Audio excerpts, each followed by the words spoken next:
radiocaput.com. Estás conectado. Estás en Caput.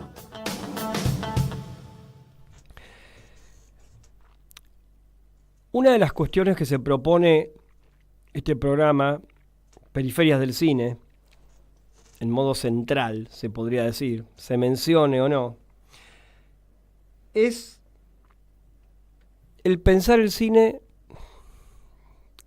y un poco más ambiciosamente, si queremos, el pensar todo desde un lugar que no es sencillo.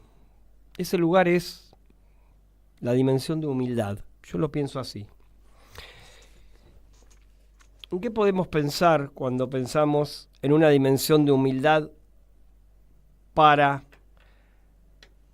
un estado de cosas, para un mundo ante el cual uno se encuentra y que uno integra, ante un pensamiento que tiene que ver con el mundo pero a la vez se sustrae de él para poder devenir pensamiento? Un acto de humildad, a mi entender, es retirarse un poco, por lo menos tratar de hacer el ejercicio de que el narcisismo habitual, que es constitutivo de la personalidad de todos, se retire un poco, por lo menos se retire de una imagen del retirarse. No tiene que ser un acto concreto, ni una pretensión concreta, ni tomar el todo de la idea ambiciosamente, sino un paso atrás, que en realidad no es un atrás, sino es un paso que me interesa pensarlo hacia un pensamiento desde la ontología, desde el ser de las cosas, mucho más que la materialidad de las cosas, mucho más que los entes. La dimensión de humildad está ahí, desde ese lugar en donde uno puede ver, por ejemplo, una película como si nunca hubiese visto una película. Cuando uno ve una película, habitualmente, lleva aparejada en su percepción toda una herencia de imágenes a través del tiempo de su vida. ¿Sí? Imágenes que nos rodean diariamente y imágenes del cine que instauran previsibilidades. O sea, esperamos algo determinado de una película. ¿Sí? Y si damos un paso más hacia lo contrario de lo que sugiero, un paso negativo más, nos ponemos en juez de la película. Grandes problemas a desentrañar. A lo largo de las emisiones de este programa, en 3 años, y en lo que es mi caso personal, hace 20 años que me dedico a pensar estas cuestiones en relación al cine, tenemos que, se me ocurre siempre, desde que yo me encontré con lo que fue mi primer curso de cine, ya no hace 20, sino se podría decir hace más o menos 25 años, un poco más, ¿no? Recogía un volante que me daban en las facultades sociales, donde hice yo mi primer curso de cine, y el volante decía: ¿te gusta el cine? Aprende a verlo. Como primer frase muy atractiva, y después yo pude deconstruir esa frase y hacerle preguntas a esa frase, ¿sí? Que es muy vendible, ¿sí? ¿Te gusta el cine? Aprende a verlo. ¿Desde qué lugar uno aprende? ¿De quién aprende? ¿Sí? Entonces ahí voy descubriendo a través del tiempo que hay una matriz de uno, en donde uno puede hacer un acto de lectura como si nunca hubiese visto una película, y muchas veces, no siempre, sale ganando, porque hay cosas que ya no pide, que ya no le demanda tanto al material, deja que el material venga a uno y se vincule con uno y se conforme una percepción. De algún modo, todo esto siempre fue, en estos programas, el fuera de campo, ¿sí? del programa, ¿sí? Fue el fuera de campo y sigue siéndolo, cómo pensamos el cine y cómo nos vinculamos de este lugar, sea que, siendo un programa temático se apoye en un aspecto del cine o en otro, con un invitado, invitada u otro, ¿sí? Desde una forma de vincularse con uno y con otro muy diferente, la gente es distinta, ¿sí? uno se conforma, se va conformando en ese momento, se va estableciendo algo co-creado con el otro en forma muy diferente de un programa a otro, ¿sí? Entonces hay programas que pasan a ser más académicos, otros que pasan a ser más coloquiales, otros que pasan a ser más,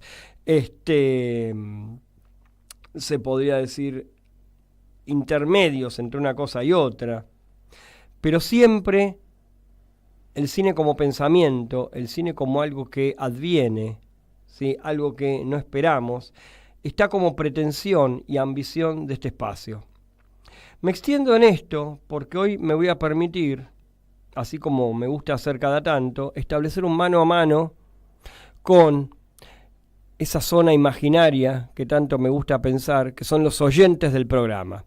Así que, pensando desde qué lugar nos vinculamos con el cine y qué es lo que nos encontramos habitualmente, arranca hoy, con la gran ayuda del chino Nicolás Román que tengo a mi lado, enfrente, mejor dicho, ¿sí? En ese plano contraplano tan habitual, arranca Periferia del Cine de hoy.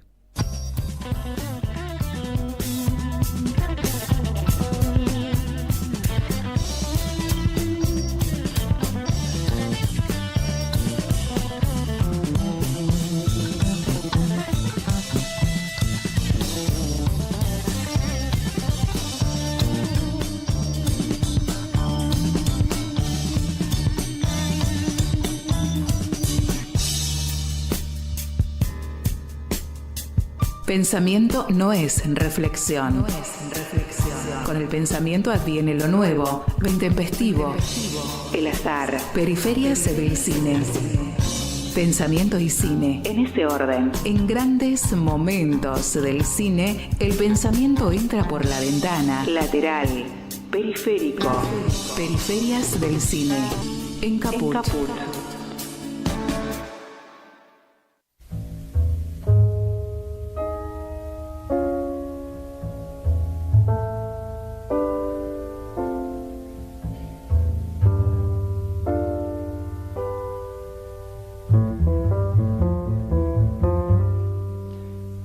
Buenas tardes, frías. Estos Periferias del Cine. Acá estamos más o menos acondicionados. Me estuve muriendo de frío todo el día. Esta es la verdad, ¿sí? Mi nombre es Luis Frank. Y nuevamente saludo al chino. ¿Todo bien, chino? Bueno, me alegro. Nunca estamos solos, ¿sí? Más allá del operador, ¿sí? Estamos en una relación, como decía recién, vincular con este programa que yo agradezco. He tenido muy lindas devoluciones en el tiempo que ha durado hasta ahora, ¿sí? Y lo que más me place, o una de las cuestiones que más me place, es saber que alguien se lleva algo de todo este lugar, ¿no?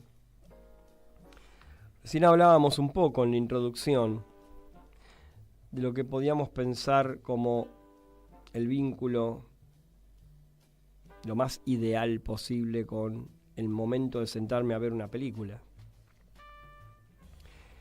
¿Cómo deja uno de lado, no?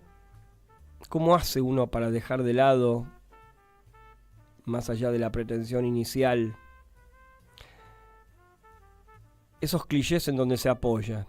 Alguien podría decir, aferrándose como garrapata a esa seguridad que otorga ese lugar narcisista, no, yo no me aferro a ningún cliché. Nos tengo una mala noticia a todos. Todos nos apoyamos en ese lugar tranquilizador, consciente o inconscientemente. Lo primero que se nos ocurre, muy habitualmente, sobre algo, muy habitualmente es un cliché. Hay que raspar mucho la olla, hay que elaborar, hay que pensar, hay que hilvanar, hay que desmadejar para llegar a algo que no lo sea. Es un laburo. Y es un laburo que uno lo puede pensar ya como disparador del pensamiento sobre el cine. Porque podemos pensar en películas concretas. ¿Por qué podemos pensar en películas concretas? Si nosotros revisamos en un primer pantallazo una imagen mental primera, ¿no? Así, somera. en las películas que hemos visto, no porque nos tengamos que acordar de las películas que vimos, sino del tipo de imágenes que más o menos fuimos viendo, nos vamos a dar cuenta que hay una seriada clasificatoria mía a través del tiempo, una especie de recorte que yo fui haciendo, poco más, poco menos, en relación a lo que yo fui aceptando del cine. Y por otra parte, tenemos autores que descubrimos que se han apoyado más y se siguen apoyando, y quizá mucho más hoy, en un sistema de previsibilidades, universos reconocibles, universos fácilmente reconocibles, ¿sí? Enfatizo la palabra fácilmente reconocibles porque, el término fácil, porque la vía es mucho más directa hoy día en las formas clásicas. Hablo de las formas clásicas más puras, y cuando digo más puras es más lineales, más habituales, más tradicionales, las que más hemos visto, porque de movida, míticamente hablando, hemos crecido de niños en adelante, en los mejores casos, ¿sí? En donde hemos tenido, y hablando del frío, ¿no?, una estufa al lado, la estufa de cierta contención familiar, con un cuento que nos contaron.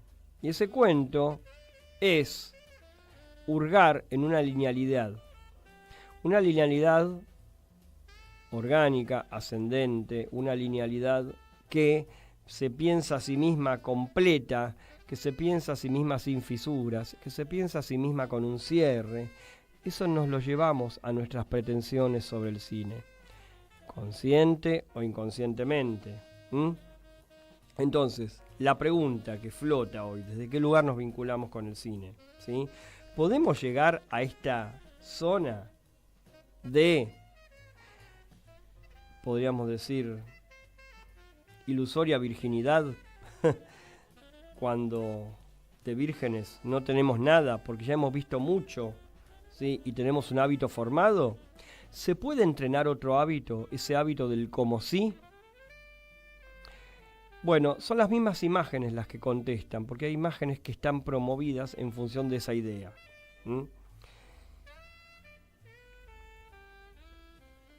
Por empezar, tenemos que comenzar diciendo que la percepción del cine, y voy a tomar al filósofo de cabecera que está tras este programa siempre, no lo sabe porque falleció hace bastante ya,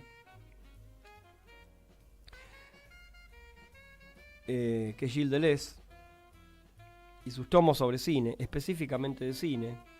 Es interesante, ¿no?, porque hay alumnos que tienen la inquietud esta de que si los cineastas son deleuzianos o no son deleuzianos. Y yo digo, los cineastas no son deleuzianos porque las categorías aparecen después de las películas. Deleuze para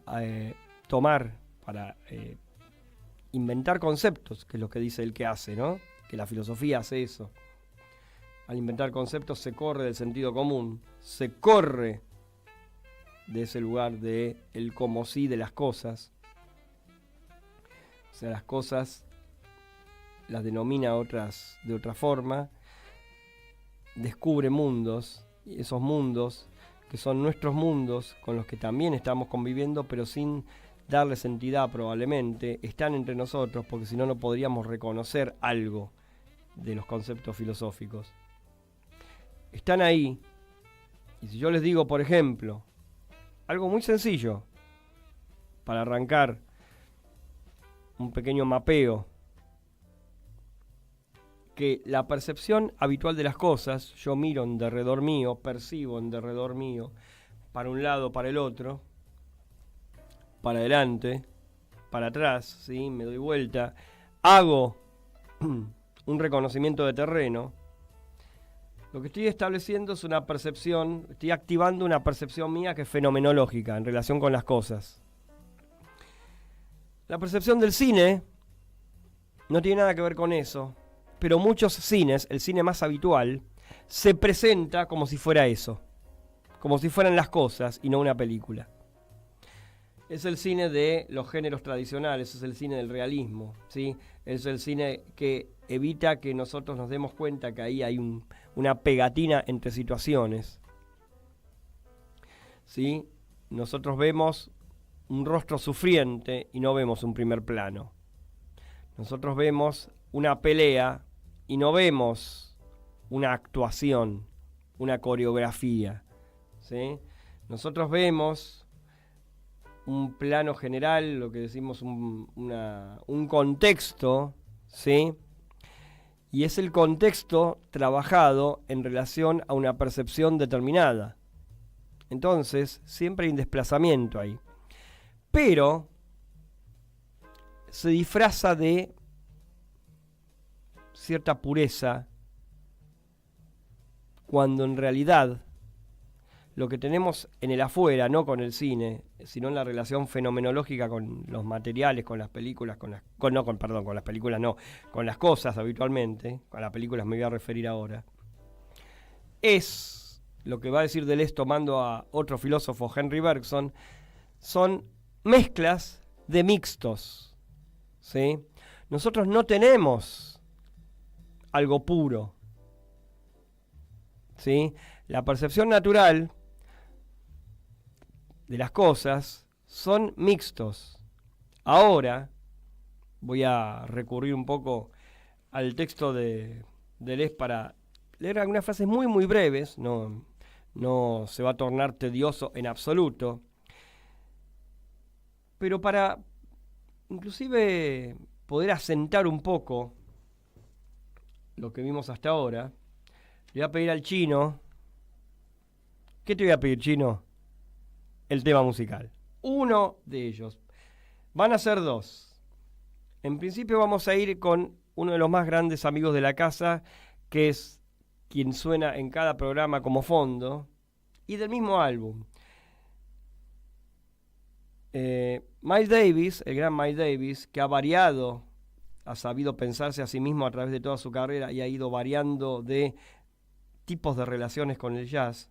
En este álbum del Kind of Blue, uno de sus grandes momentos, tiene un gran tema, un tema para degustar, claramente para degustar, pero aparte, en lo que es la función de este programa, para que se asienten un poco los conceptos o más o menos el puente que estoy tratando de tender hacia los oyentes. Blue in Green.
Escucho en el aire, o sea, es muy diferente, ¿no? La sensación cuando uno escucha los acordes en el aire, o sea, los tiene mucho más con los auriculares, pero tenía ganas de estar en el aire así, digamos, más como más liberado, ¿no?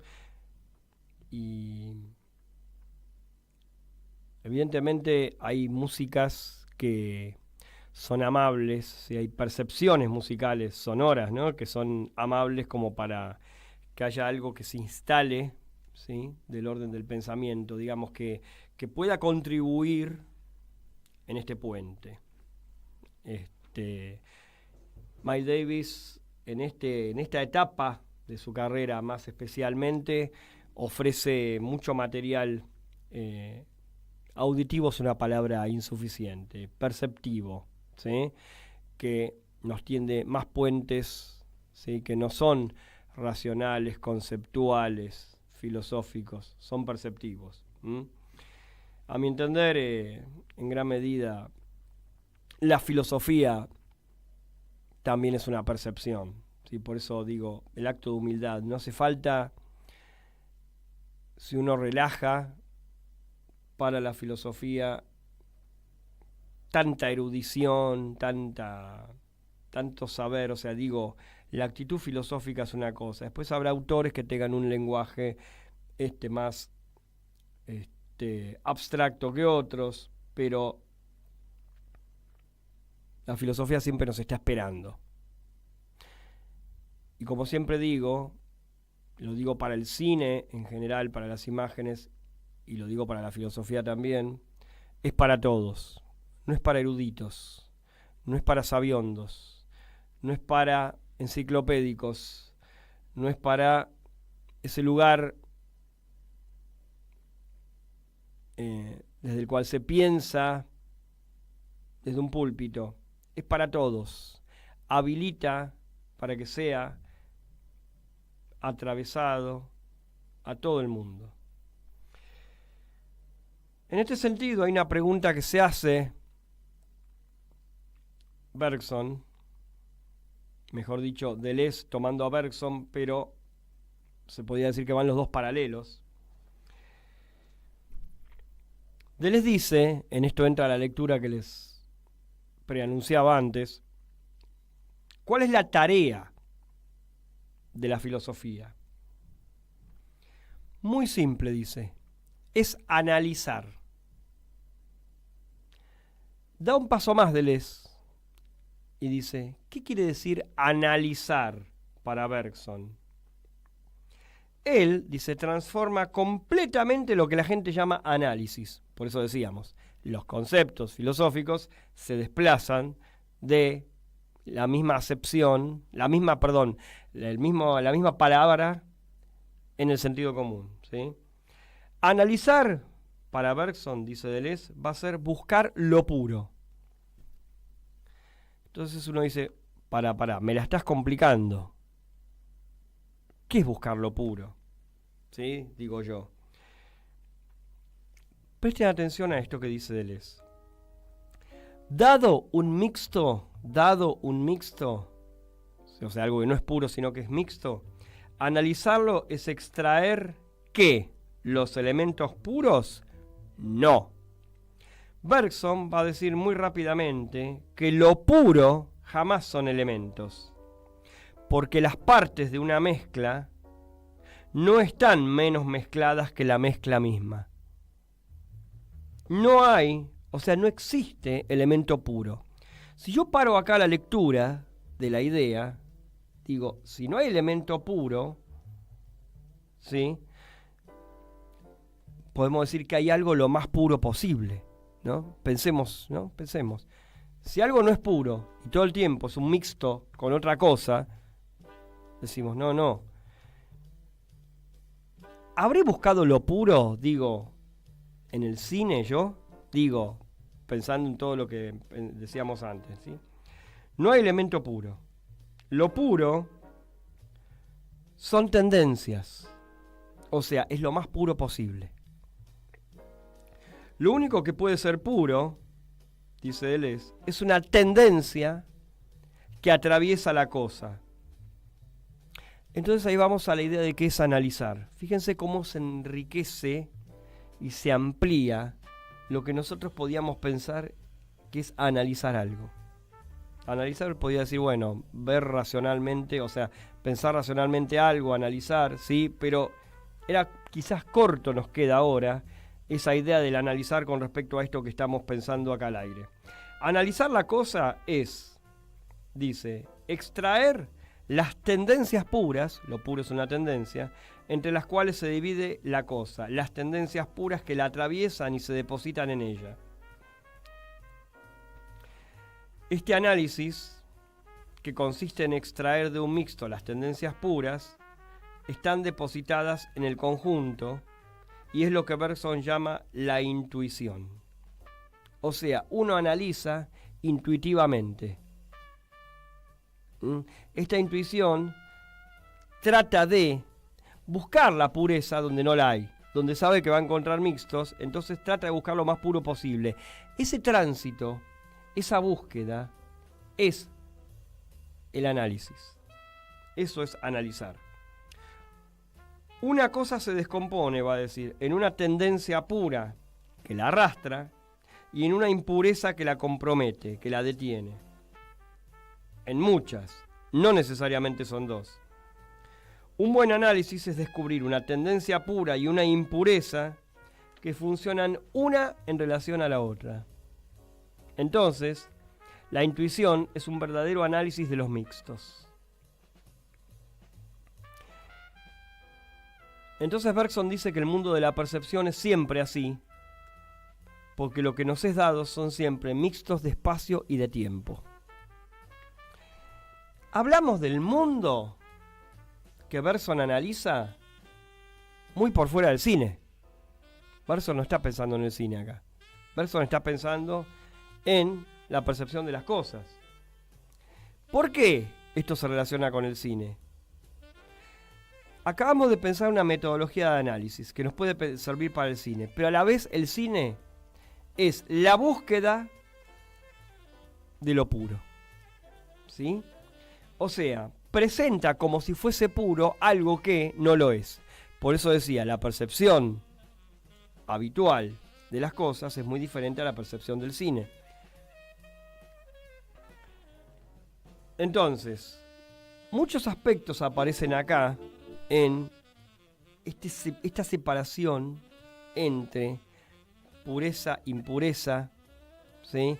Este tratar de limpiar en el análisis, en ese tránsito la cosa, ¿sí? Fíjense que en el medio de lo que pareciera complejo de definir, ¿sí? O un poquito más complejo de si estuviéramos hablando mucho más llanamente o en un diálogo mucho más coloquial, encontramos que algo, probablemente, muy probablemente, si estamos prestando atención, se va abriendo.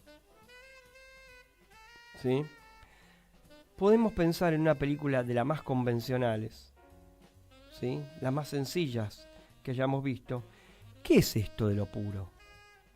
No un devaneo intelectual, ¿sí? Sino perceptivamente.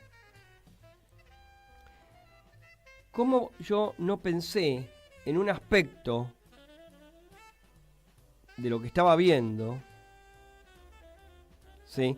Que estaba más allá de el relato, de eso que al principio del programa yo les mencionaba como directamente apoyado en ese lugar tranquilizador del relato lineal, del relato abrochado, del relato hilvanado, del relato orgánico, del relato ascendente. Ese lugar es otra cosa. Hay algo que se sustrae y que cualquiera de nosotros lo puede descubrir, porque cada uno va a descubrir algo distinto en una película. Hagamos el juego que no propone Deleuze, propone Periferias del Cine. Miren qué ambicioso, ¿no? ¿Qué es? Tratemos de pensar el cine desde esta instancia de análisis, ¿sí? Pero como jugando. Lo que nos parece difícil lo transformamos en un juego. Lo que nos parece muy racional también lo transformamos desde una instancia de análisis en a ver qué separa una cosa de otra perceptivamente, no narrativamente. ¿Cómo me vinculo con este lugar? ¿Sí? ¿Desde qué lugar digo? Y ya cuando digo de qué lugar ya hay un peligro de pensarlo racionalmente, ¿no? ¿De qué lugar perceptivo yo me acerco o me alejo? Me encuentro que hay historias recurrentes en el cine. O sea, una misma historia que con variantes se va repitiendo. Y se pudo haber conformado la consolidación de un género. Por ejemplo, el western. Hay elementos recurrentes en el western. Hay tópicos del western. Tópicos como algo que se topicalizó y se fue repitiendo y estructuró la forma western. Hay formas fuera de los géneros tradicionales que también se cristalizan, ¿sí? Si uno ve películas que están apoyadas en la deconstrucción del cine clásico, digo, lo más narrativo, Tarantino, por ejemplo, menos narrativo, las películas de Mariano Ginás, pero los dos deconstruyen, ¿sí? Los dos dicen, hola cine de forma clásica, hola cine de forma convencional, hola cine de géneros. Te voy a hacer una lectura exterior, pero aparte de hacer, sobre todo mi lectura exterior se va a apoyar en enumerar tus lugares comunes. Este. Si uno ve, por ejemplo, tomo una de Tarantino, Pulp Fiction, que la vimos la gran mayoría de lo que hayamos visto alguna de Tarantino, vimos Pulp Fiction, ¿sí? ¿No, Chino? Nos vamos a dar cuenta que es un catálogo de tópicos de los géneros, ¿sí? Si veo La Flor de Ginás, también. Ninguno de los dos está excluido de la ironía, por supuesto. Al deconstruir, uno toma la decisión esta. ¿Qué pasa cuando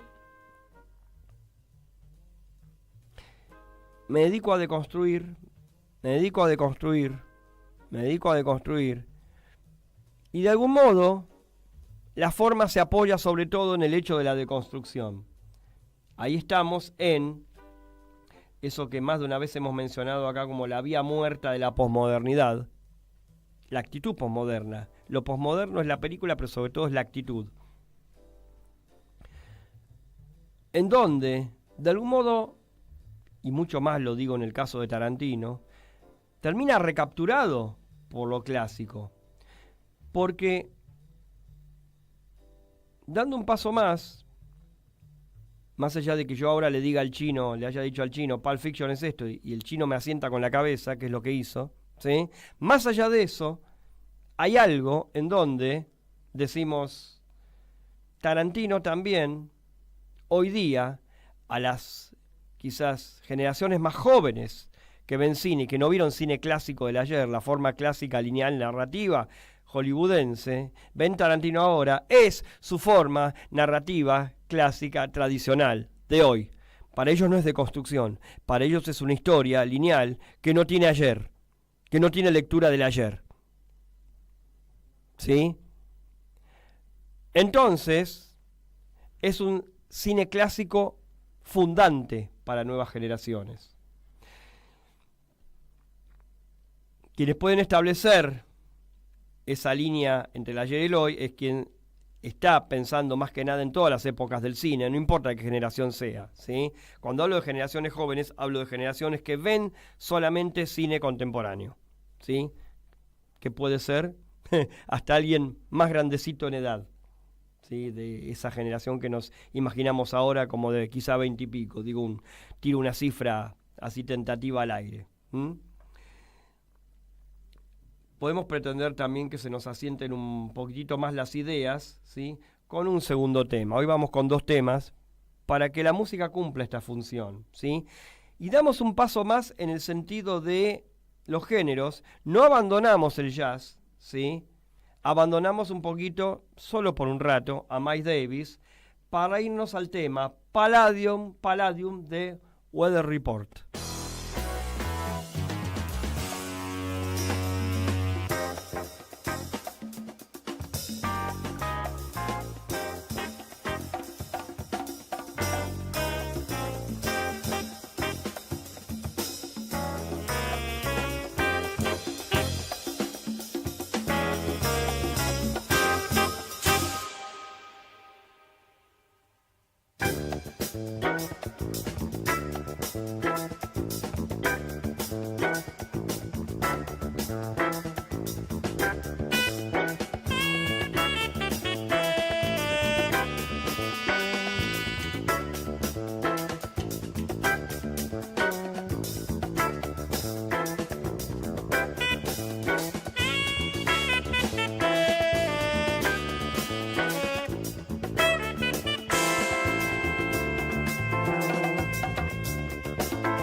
otra vertiginosidad con respecto a Miles Davis, ¿no, Chino? Acá, digamos, tuvimos sí o sí, es como si con el tema de Miles Davis hubiéramos invitado amablemente a asentar lo que veníamos pensando al aire, y ahora es como, bueno, asentalo de una vez, ¿sí? Estamos diciendo con Weather Report. Pero nunca nos vamos de esta amabilidad, ¿no? De esta idea de que, bueno, un programa de radio, cualquiera que sea, pienso en este especialmente, se ocupa de transmitir. Me gusta más la palabra transmisión que comunicación, ¿sí? Me parece que comunicación es absolutamente insuficiente, ¿sí? La comunicación es algo ilusorio, no hay tal comunicación en tanto y en cuanto, y díganme ustedes si no es así, en términos generales, digo, una conversación cualquiera, yo le digo algo a una persona, y la otra persona no toma el 100% de la idea completa de lo que yo le estoy transmitiendo, es otra cosa, ¿sí? Hace una lectura diferente, ¿sí? O me contesta otra cosa, pero no otra cosa como si fuera un diálogo de locos, ¿sí? Sino que somos personas, temperaturas, códigos, modos distintos, ¿sí? Hay mínimo acto consensuado ahí en la conversación, pero que se está rompiendo todo el tiempo. En cualquier conversación estoy hablando, ¿eh? Se está rompiendo, aunque sea desde lo micro, todo el tiempo.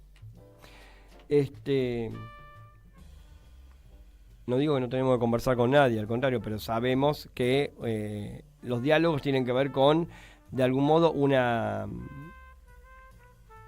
contienda consensuada, podríamos decir ahí, ¿sí? Uno sale a la cancha de las charlas para encontrarse con algo que no es un clon de uno, ¿sí? En una conversación. Entonces, en este diálogo, en esta idea de transmisión a distancia, ¿sí? Pienso, tengo una imagen mental de todos los oyentes acá adentro, no entran, pero bueno, adentro del estudio, Chino, ¿sí? Y me interesa pensar en términos de imagen, ¿no? Esto es una imagen mental, así como el cine suscita imágenes mentales. Pensamos en esto de las percepciones, ¿no? Y esto de la experiencia del afuera del cine, de la vida, o sea, las cosas que se encuentra uno por fuera, ¿sí? Esto que decía Deleuze tomando a Bergson, que es siempre una percepción de mixtos, de mezclas, ¿sí? Va a seguir diciendo que percibimos por afuera lo impuro, ¿sí? Mixtos de espacio y tiempo, mixtos de inmóviles y de movimientos, ¿sí? Y lo contrasta con la percepción del cine, que dice que no es la percepción natural. De eso veníamos hablando. Y da un ejemplo concretísimo. El movimiento de un pájaro en el cine no es percibido en absoluto como el movimiento de un pájaro en las condiciones naturales de la percepción, ¿sí? No es la misma percepción. El cine inventó una percepción que va a haber que definir, ¿sí? Entonces Deleuze se ocupa largas páginas de definir esta percepción, ¿sí? Pero lo importante es eso, es un desplazamiento. Nunca es la vida, ¿sí? Siempre es una lectura, ¿sí? Dice lo siguiente: el cine ha inventado una percepción. Cuando dice ha inventado, es que ha inventado por primera vez. Lo que teníamos antes en las otras artes eran, y acá voy a terminar con esto para pensar en Deleuze, digo, la cuestión más destrabable en radio, ¿sí? Que es una teoría, digamos, explicitada al aire. Lo que tenemos acá es estos mixtos que nos son dados para instaurar una pureza en el cine, y lo que teníamos antes en el arte, antes del cine, que instaura una percepción de un como si del movimiento, o sea, no es el movimiento lo que se da a percibir, sino una percepción de movimiento, ¿sí? Antes lo que teníamos en cualquiera de las artes, tomen cualquier arte, la escultura, la pintura, son el pase de una forma a otra, ¿sí? En el cine en la pintura uno tiene una idea del movimiento, como, supongamos que en una pintura tenemos dos personas conversando, dos personas peleando, dos personas saltando, ¿sí? Algo así, ¿sí? Y nosotros vemos ese momento que quien hizo el cuadro, quien hizo la pintura, quien pergeñó eso, considera privilegiado. Ese es el momento y no otro, ¿sí? En la escultura se pasa de una forma que estoy moldeando a otra forma y a otra forma y a otra forma hasta quedar la escultura definitiva. Uno va pasando de una forma a otra, ¿sí? Entonces son instantes privilegiados. Lo que va a decir Deleuze es que el cine trabaja el instante cualquiera. Todos los instantes valen lo mismo. No hay privilegio de un instante por sobre otro. Y en esto entra esto que pensamos como la cinta del cine, pensando en el material analógico que ya casi desgraciadamente está en desuso, ¿sí? Por el advenimiento del digital. La cinta es una cinta perforada con la misma distancia de un agujerito a otro, ¿sí? Y eso hace que veamos una percepción del movimiento, fotos una después de la otra, ¿sí? Que son instantes cualquiera, no son instantes privilegiados, ¿sí? Esa es la gran revolución del cine, va a decir Deleuze. Si nosotros esto lo pensamos, ¿sí? Y después, nos tomamos algo, ¿sí? Hoy sería un café fuerte, probablemente, o algo, contundente para sacarnos el frío. Nos olvidamos de esto. Y después vamos a ver una película. No hace falta que estemos pensando en esto para ver una película, ¿sí? Es más, nos contamina la película. Pero les puedo asegurar que la película, habiendo masticado antes, y este es el término que se me ocurre y me parece bien pertinente, cine y filosofía, ¿sí? O cine desde el pensamiento de las imágenes, o cine pensado como una pantalla que piensa, independientemente de que el espectador exista o no. Es recién ahí en donde yo pude haber hecho un desplazamiento en mi percepción de las imágenes y degustar el cine desde otro lugar. Ese otro lugar, no hace falta que le pongamos un nombre, una denominación. Es otro lugar, ¿sí? No hace falta que yo me acuerde de todos estos conceptos que quizás pueden sonar abstractos. Pero sí hace falta que yo haya tratado de franelear con ellos para que algo nos susurre al oído y yo después vea una película desde otro lugar que, repito, no sé cuál es ese lugar, pero se produjo ahí un desplazamiento, ¿sí? Así como inmediatamente en este programa que se está retirando, se va a producir un desplazamiento, una operatoria de montaje de Luis Frank a Leo Gottlieb en el programa Piano Bar.